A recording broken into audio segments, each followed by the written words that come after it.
선한사람TV를 애청하고 계시는 국내에 계시는 성도 여러분 안녕하십니까? 여러분들의 삶이 꽃처럼 웃고 새같이 노래하고 구름같이 자유롭고 평화로우며 복된 여생이 되기를 바랍니다. 신앙생활의 기본은 사랑이다 라고 하는 오늘의 주제가 되겠습니다. 아프리카에 뱀잡이 수리라는 새가 있습니다. 독수리의 일종인데 주로 공중을 날아다니다가 두더지나 뱀을 발견하면 쏜살같이 내려와 낚아챕니다. 그런데 땅에서 먹이를 먹고 있는데 맹수의 공격을 받게 되면 빨리 공중으로 날지 않고 껑충껑충 뛰어간다고 합니다. 너무나 당황한 수리새는 자신이 날 수 있다는 것을 잊어버린다고 합니다. 결국 맹수에게 잡아먹히고 만다고 합니다.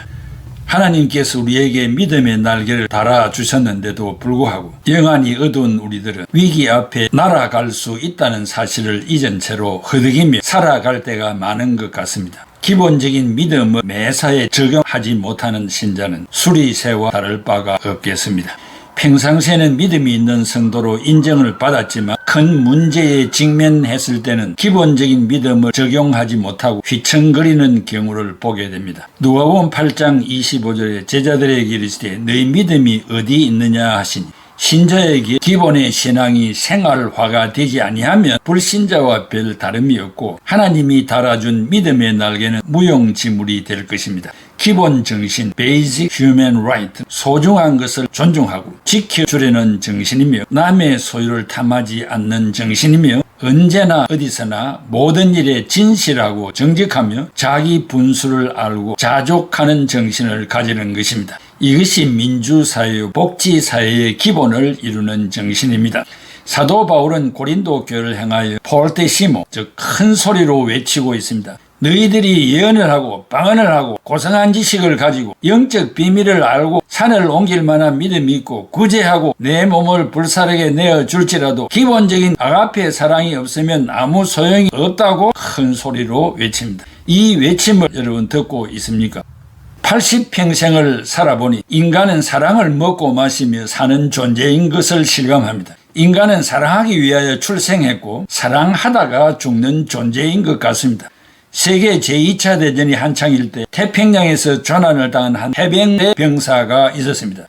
해병대 창설 이념은 다른 군대와 비교가 됩니다. 해병대는 팔각모를 쓰는데 이 팔각 이것은 엄청난 의미와 뜻을 가지고 있습니다. 그 하나는 국가에 충성하라, 둘째는 뜻없이 죽이지 말라, 셋째는 효도하라, 넷째는 친구에게 믿음으로 대하라, 다섯째 전투에서 후퇴하지 말라, 여섯째 욕심을 버려라, 일곱째 유흥을 삼가라, 여덟째 허식을 삼가라는 이 팔각모의 의미가 숨어 있습니다.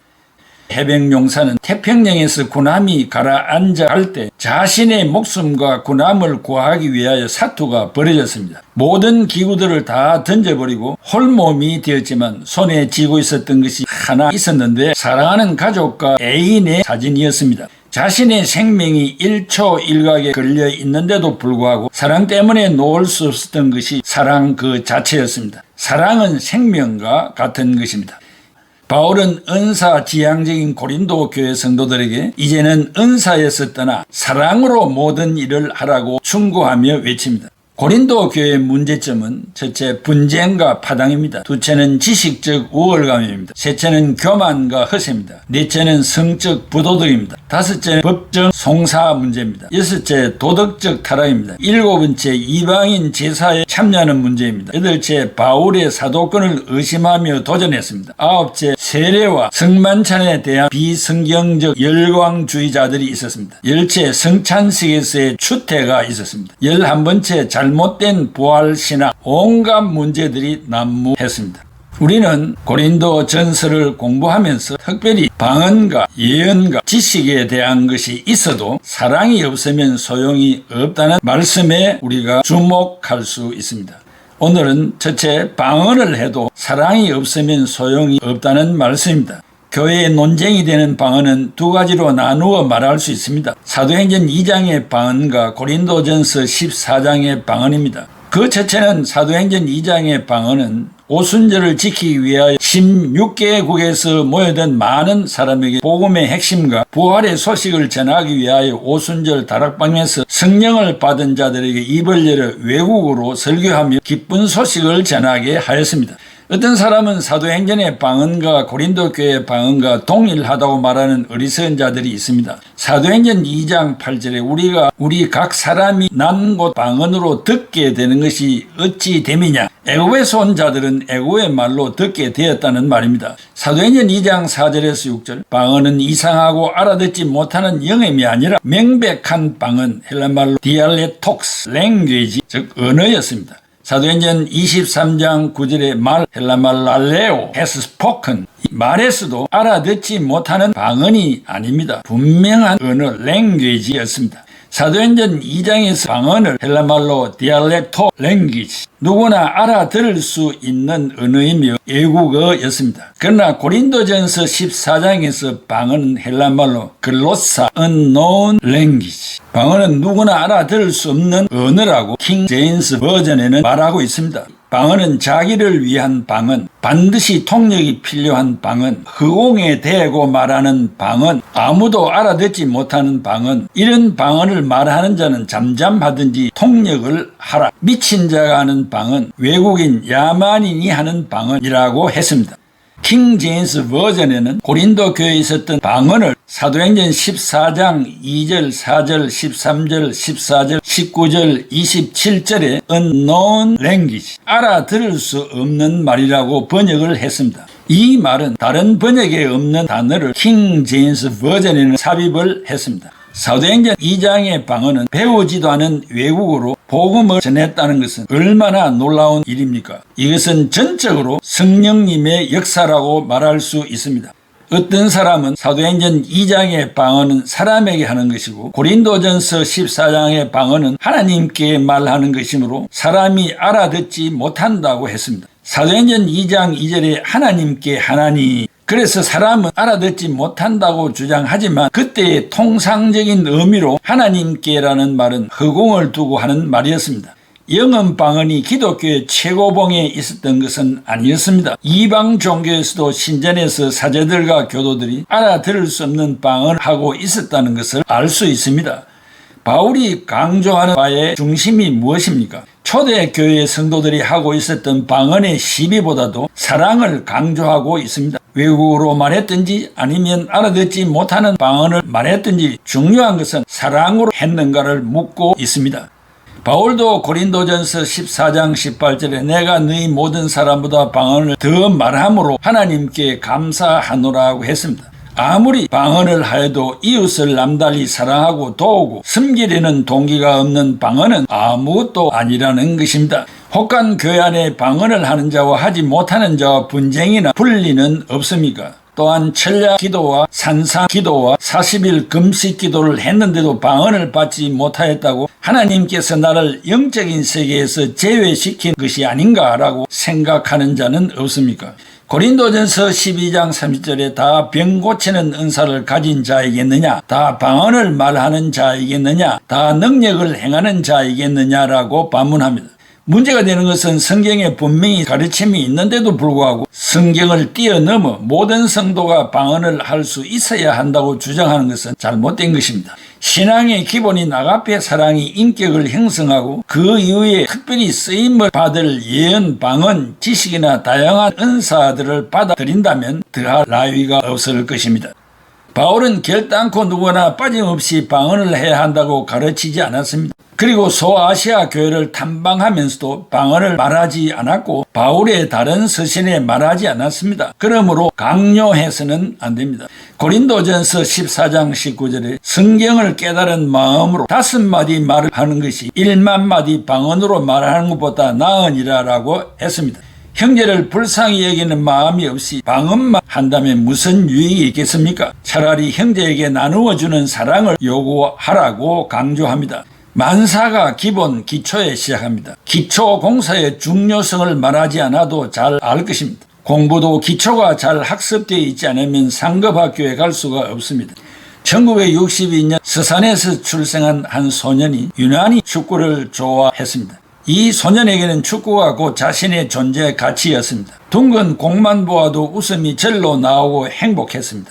이 소년은 중학교 시절에 춘천으로 이사를 가서 고등학교를 졸업하고 명지대에 입학하여 축구반을 정상에 올려놓았습니다. 명지대를 졸업하고 군생활을 한 후 프로구단에서 공격수로 활약하면서 어느 시합에서 5골을 넣었고 1986년에 한국 U23 브라질 순회 축구대 대표로도 뛰어 촉망받는 선수가 되었습니다. 그러나 1988년 부상을 당하여 박종환 감독은 1화 천마에 입단시켜 2년 동안 조크, 즉 골을 넣어야 하는 교체 선수로 뛰게 했습니다. 그러나 28세라는 이른 나이에 부상으로 은퇴를 선언했습니다. 은퇴 후 가장으로서 생계를 위해 일용직 막노동, 헬스 트레이너, 초등학교 방과후 강사, 시설 관리 일 등을 하면서 살았습니다. 왕년에 무엇을 했든지 저 자식을 먹여 살리지 못하는 놈이 될 바에 나에게 주어진 재주를 다시 발휘하는 것이 좋겠다고 깨닫고 드디어 하나님께 기도하여 겸손을 유지하며 지금 하고 있는 일에 최선을 다했습니다. 어려운 생활 중에도 독서를 했고 시간을 쪼개 자신의 기량을 유지하기 위하여 새벽 3시에 기상하여 축구를 했습니다.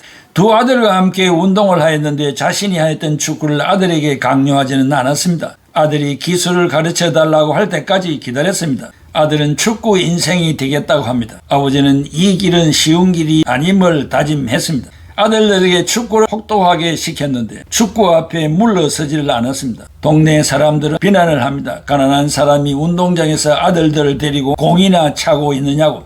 아버지는 아들들에게 개인 훈련을 철저하게 시켰습니다. 아버지는 선수 시절 측면 공격수로 뛰어 선수였지만 상대 선수 한 명을 제칠 발기술도 완성시키지 못했습니다. 남들보다 뛰어난 점이 없었고 다만 스피드 하나 믿고 덤볐던 축구였습니다. 기본기가 없었던 그는 성적을 올려야 하기 때문에 죽기 살기로 뛰어 몸이 금방 상했다고 했습니다. 그래서 아이들에게 나처럼 해서는 안 되고 정반대의 시스템으로 가르쳐야겠다고 결심을 했습니다. 그래서 내린 결론이 기본기, the basic skill, 즉 기본기였습니다. 아이들에게 7년간은 절대로 슈팅을 못하게 하고 기본기만 가르쳤습니다. 두 발을 사용하는 연습을 시켰고 모든 일에 왼손을 먼저 사용하도록 가르쳤습니다. 선수에게 가장 필요한 것은 기본기와 인성, 캐릭터, 즉 품성이었습니다. 그리고 끈질긴 노력, persistent aim, 감사, thanks, 상대방을 향한 존중, respect, 마음과 겸손, humility, 성실, diligence, 태도를 강조하며 두 아들의 축구를 직접 지도했고 유소년 교육센터인 손축구 아카데미를 설립했습니다. 그는 바로 대한민국 축구 선수이자 축구 감독 그리고 손흥민 선수의 아버지 크리스찬 신자 손웅정 성도였습니다.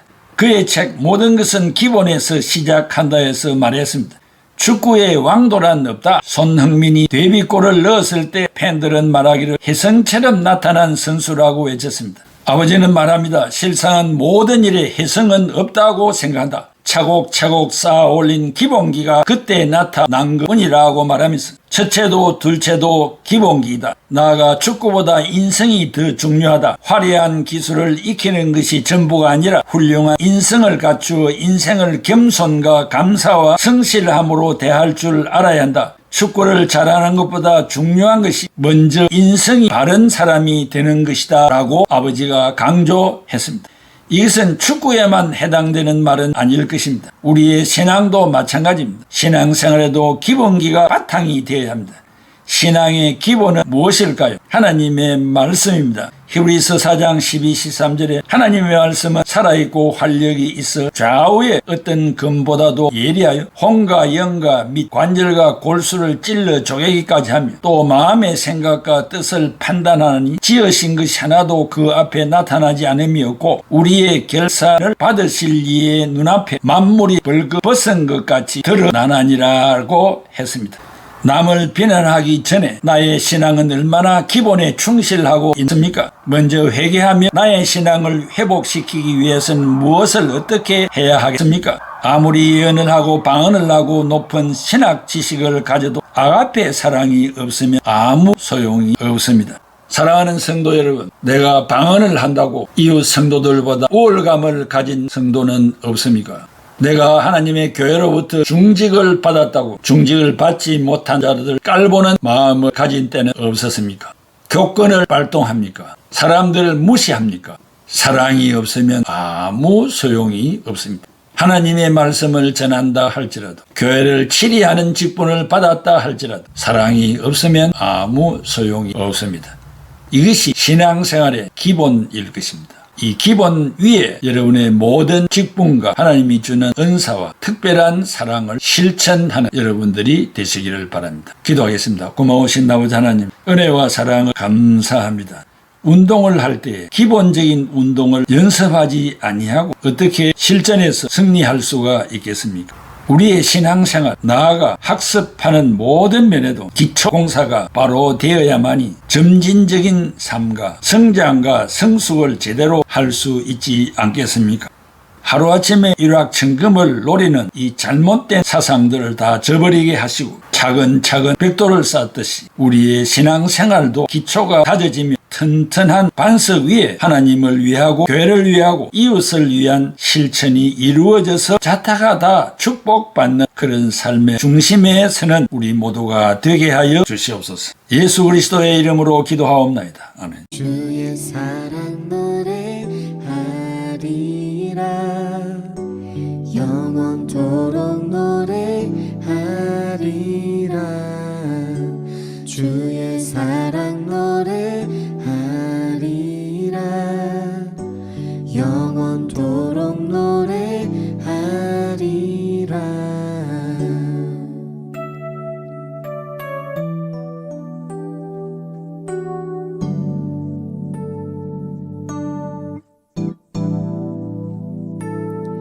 나를 향한 주의 사랑 산과 바다에 넘치니 내 맘 열 때 주님 나에게 참 자유 주셨네.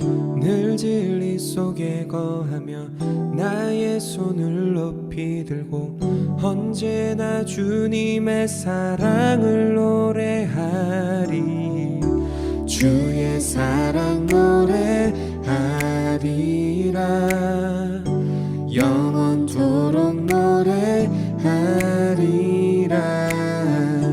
주의 사랑 노래하리라 영원토록 노래하리라 나를 향한 주의 사랑 산과 바다에 넘치니 내 맘 열 때 주님 나에게 참 자유 주셨네. 늘 진리 속에 거하며 나의 손을 높이 들고 언제나 주님의 사랑을 노래하리 주의 사랑 노래하리라 영원토록 노래하리라 주의 사랑 노래하리라